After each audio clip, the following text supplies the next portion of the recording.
यो स्पेससम्म जाने लिफ्ट हो साथीहरू, जापानले बनाउन लायो। उहाँ पहिला रावणले चाहिँ स्वर्गसम्म जाने भर्याङ बनाउने, सुनको बनाउने भन्दा मर्न परेको थियो।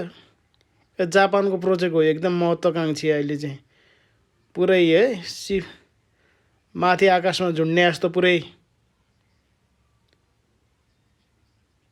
हेर्नुहोस् त, यो चाहिँ आकाशमा एउटा स्याटेलाइट हो। त्यो स्याटेलाइट र पृथ्वी चाहिँ कनेक्सन गर्ने एउटा लिफ्ट जसरी जान्छ उता केबल कारमा हिँडे जस्तै हुँदो रहेछ जस्तो।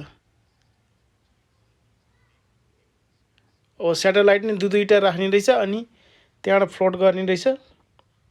त्यो रडमा चाहिँ केबल कार चाहिँ रडमा हिँड्ने जस्तरी सर र त्यहाँ हिँडेर यस्तो गर्दाखेरि त अलि त्यो रकेटबाट यात्रा गरेको खर्चभन्दा त कम हुन्छ होला नि।